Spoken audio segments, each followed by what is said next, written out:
Okay, good morning. So let us do this homework together. The first problem is actually very simple. I don't know how many of you have actually checked the problem before, but let us read the problem together first. Consider a triangle ABC, not necessarily a right angled triangle, such that angle A is less than angle C. This constraint is not necessary actually, but the time that I published this assignment, we didn't know about negative angles. So I didn't want to confuse you. I put that constraint there. Hopefully by now you know that there is no difference because C minus A and A minus C differ by a minus sign.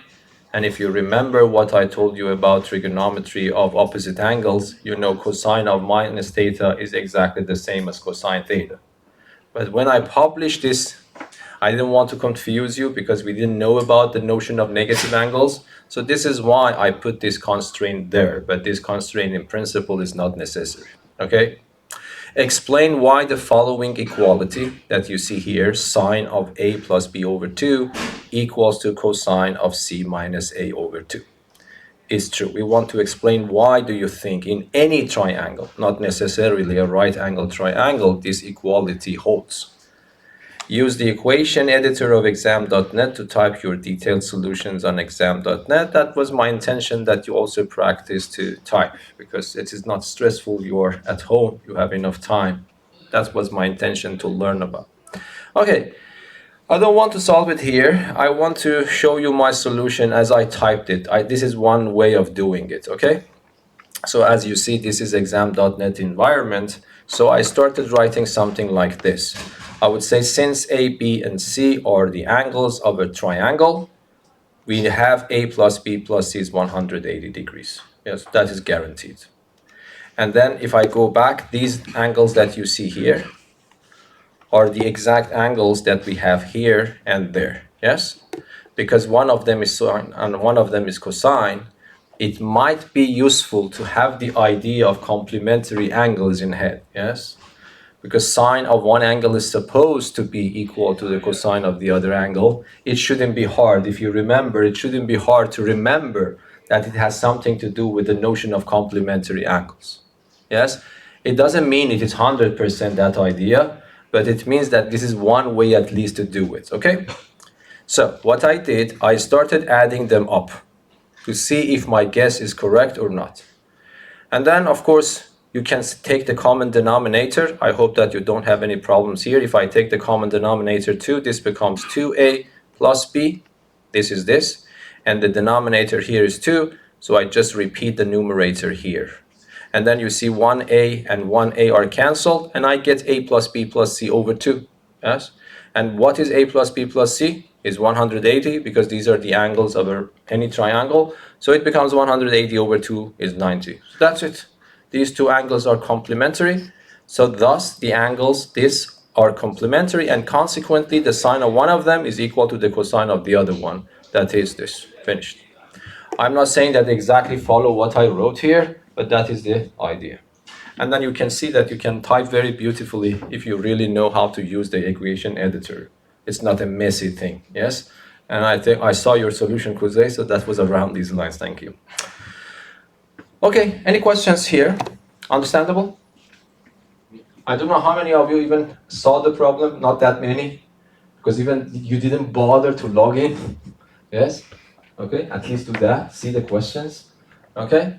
That's up to you, of course, but don't expect a lot at the end of the term, okay? That's up to you. Okay, now let us go to the next problem.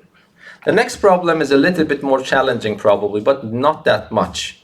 So in a right angle triangle, the ratio of the two sides adjacent to the right angle is 2 over 3. No? The altitude to the hypotenuse divides it into two segments, with one segment being 2 meters longer than the other one. What is the length of the hypotenuse? Provide your answer to one decimal place and express it in meters. So you're supposed to calculate and write it here. Okay, so let us try to understand the problem. Okay, so what we can do, let me just draw the picture. Okay, so I don't want to be very precise in my drawing, so I draw a right angle triangle. Yes. So let us say that this angle is 90 degrees. I call it A, B, and C. And then I know that I have to draw the height or the altitude as well. So let me call this one H. So what I know, these are the sides adjacent to the right angle triangle, so, and this is mentioned that the ratio is 2/3. So what does it mean? It doesn't mean one of them is 2, the other one is 3. It means that, for example, you can say this is 2 times a number, which I don't know, and this one is 3 times that number. That is the meaning of ratio being 2/3. Not necessarily 2 and 3. One of them is a multiple of 2, and the other one is the same multiple of 3. That's important, the same multiple. So that if you divide 2x to 3x, x's are gone, you get 2/3. And what more you know that when you draw the height, and then you get 2 line segments, here BH and HC, one of them is 2 meters longer than the other one. So for example, what does it mean? It means that if I call this Y, which I don't know what Y is, this I know is what? Y plus 2. And that is the only piece of information given to you, pieces of information, and then you are supposed to find the length of the hypotenuse. Is that right? Yes, what is the length of the hypotenuse? So it means that in order to find the length of the hypotenuse, what you need to know is just y. Because if you know y, you know this part, add 2 units to it, and then add them up, it becomes the length of the hypotenuse. So in principle, how many unknowns are involved in this problem? 2. One of them is x, the other one is y. So my emphasis here is on solving the problem trigonometrically. Might be you can find geometrical solution based on similarity of triangles and whatever. Of course, if you do it in the exam, it doesn't matter. If that's correct, you will get the points. But here, let us try to analyze the problem in a trigonometric way. So how can I do that? Any ideas? Yes, for example, if you don't mind, let me call this angle alpha. So, then what do you think is a good idea to write? So in the bigger triangle, what can I write for tangent alpha in the bigger triangle? You might say, Bobak, how do you know start with the bigger one? Yes? Why I started with the bigger one? Because tangent alpha becomes the opposite side divided by adjacent side, yes? Which is 2x. So immediately I understand that this should be 3/2. Of course, you might be tempted to find alpha by taking tangent inverse, but don't do that. This is tangent alpha. Okay. What else I can write if I write this beta? But tangent alpha can also be calculated in a different way, yes? Yes, so tangent alpha in this triangle now can be viewed as what? The adjacent, you see, I wrote tangent alpha in the bigger one, I got the result. But this is also another right angle triangle that I can write tangent alpha there. So it becomes, tangent alpha becomes what? Here, this, if I call it h, yes, it becomes h/y. Yes? For example. Oh, sorry, I was thinking sine.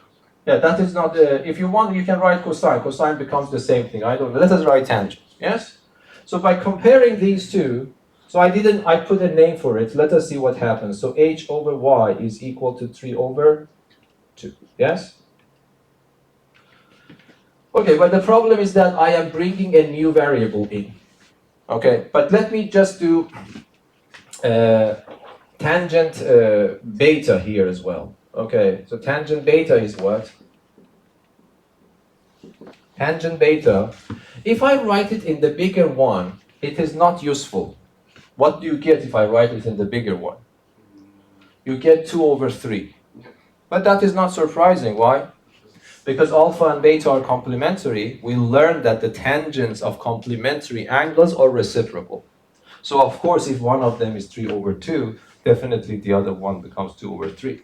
So writing it in a bigger one is not useful. By the way, it is not obvious why we are doing these things. So you have to take it paper, do these things, it doesn't work, cross it over and try to do it again. But apparently I see that when it doesn't work, you cross it over and throw it away. So that is not learning. You have to, this is the nature of mathematics. Okay, so what can I do for here? Can you help me? So tangent beta, so in the bigger one, is apparently useless. So let us do tangent beta here. So what happens? It becomes the opposite side divided by the adjacent side. Yes? Okay. But then I know that tangent, so 1 over tangent beta, because I want to compare things to get equality, it becomes y plus 2 over h. Yes? Yeah. So what do I get? I will get tangent alpha is equal to 1 over tangent beta, which I get what? H over y is equal to y plus 2 over h. Yes? And of course, this is, and then it means that h squared is y times y plus 2. Do you agree? But I don't know how many of you, this is a very famous relation in a right angle triangle. So I proved it for you, but if you, some of you might know about it. If you have a right angle triangle and you draw the height, height squared is always the product of these two line segments. So that is one way to prove it without using similarity of triangles. Okay, but probably that is not very useful because h is not known. Okay, what do you think I will do? Yes? Try to find h. Yeah, one way is to find h, but can I find h? Yeah, I just use the theory. That is definitely useful. In which one? I use it for the two small triangles. One of them, let us use it here. Yes? So can you use the Pythagoras theorem here for h squared? Because h squared appears from here. So what can I write h squared there? It becomes this one squared minus that one squared. Is that right? This is one equation. You see how many unknowns you see on the board now? 3. So you need 3 equations. So far, how many equations I have? 2. One of them is also very famous, isn't it? So you should think in this way, otherwise this would be random calculations. You see, in the beginning, based on reading the problem, I realized that I am facing 2 unknowns. Okay? And then, because of the method I started using, I had to bring another unknown in the problem, okay, to be able to write these. So this becomes 3 unknowns. When you have 3 unknowns and you want to find them, you need to think in this way. I need 3 equations, okay? That was, if you think in that way, it will be helpful, because this I got, and then I realized, okay, this is 1 equation, there are 3 unknowns, I need 2 more. It is not hard, if you think in that way, it is not hard, for example, to write one relation of Pythagoras here. You could also write it here, but which one we prefer? Of course, we prefer this one because working with this one is a little bit harder, but that's also possible. But so far, how many equations you have? 2, but still you have 3 unknowns. Then again, it becomes clear what to do. The strategy becomes clear. The strategy is try to find another equation. Okay, is it hard to understand what is the other equation? Because I have another big right angle triangle. So in principle, I can have Pythagoras theorem in that bigger one as well. So it will give rise to another equation. Hopefully, by having those equations, I will be able to solve. Okay? So, what is this length now? Y plus 2, yes, is equal to, is this one to power 2? this is the hypotenuse squared, is equal to that length squared, 2x squared, plus the other one squared. Yes? Okay, and then this is the third equation. It might be not a standard equation, but it is not hard to understand what to do. For example, if I put this one equal to that one, what do I get? I get rid of h. And it becomes two equations in two unknowns because there is no h here. So it is not hard. If you know what you are doing, you know I have a strategy. I have three equations in three unknowns. The standard trick is to get rid of variables one by one. Okay, that's the whole strategy in solving systems. So I try say that way. This is h squared, this is h squared, so let me put it there. So 4x squared, and the algebra is so trivial. So you multiply y there, it becomes y squared plus 2y. This is one equation so far. If you want, I can move it to the right side. It becomes 2y squared 2y. I divide by 2, so it becomes 2x squared is equal to y squared plus y. Do you agree with me? Yes. So I move this to the other side, 2y squared, 2y, 4. I divided everything by 2. I get this one. This is one relation. Okay, so let us see what this relation will tell me. So this is y plus y, 2y plus 2. And I raise it to power 2. So this is 2y plus 2. I raise it to power 2. The first one is squared 2 times the first one times the second one. The second one is squared. And this one becomes 4x squared, 9x squared, which is 13x squared. Yes? Okay, but what is my goal? My goal is to find the hypotenuse. So which variable I need? I need y. So let us get rid of x. But getting rid of x is very simple. You see that? So from here, I want to get rid of x. What do? I find x squared from here by dividing by 2. And then I put it here. And then it becomes an equation in which y is the only unknown. And in principle, I can solve it. Okay? So 4y squared plus 8y plus 4 is equal to 13 times that. So it becomes 13 over 2x squared, y squared. And then 13 over 2y. Do you agree? And then we try to solve this. And this should be very standard. Because I don't like to work with fractions, I multiply everything by 2. So this becomes 8y squared plus 16y plus 8. On the other hand, here it becomes 13y squared plus 13y. And I move these to the other side, so it becomes 5y squared, yes, minus 3y minus 8 equals 6. Do you agree? I moved these to the left, so it becomes 5y squared. No, minus, yes, 13y minus 16y is minus 3y. Do you agree? And then minus, yes? And then I solve this one using ABC or PQ formula. PQ formula is not good here because you have to divide by 5, and then you have to work with fractions. I prefer to use ABC formula. So ABC formula tells you minus b, which is 3 plus or minus the square root of this number to power 2, minus 4 times this times that. Minus 4 times this is minus 20, times that is plus 160, divided by 2 times that, which is 10. And then I am lucky because this becomes what? 169, the square root of 169 is 13, so it becomes 3 plus or minus 13 divided by 10. Do you agree? So what I have two options. One of them is negative. 3 minus 13 is minus 10, divided by 10 is minus 1. And then this one is what? 16 divided by 10, so which is 8 over 5. So this is not acceptable because y is supposed to be the length. It cannot be negative, so that is your y. So the answer that you have to provide is the length of the hypotenuse, okay? So the length of the hypotenuse will be what? 2y plus 2. And by the way, you didn't need any calculators, hopefully, for doing this. Okay, so what I get? I will get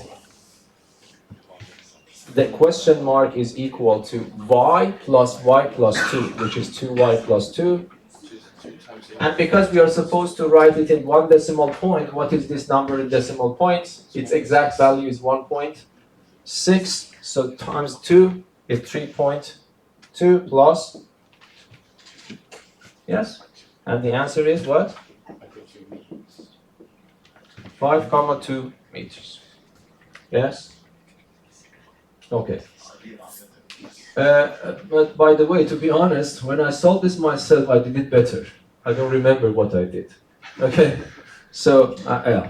I was a little bit stressed about not these things working. I don't know who is tampering with my gadgets here. But anyway, might be you go home and you sit down and be relaxed as I did before when I was at home. I found a much better solution, faster, I would say, solution.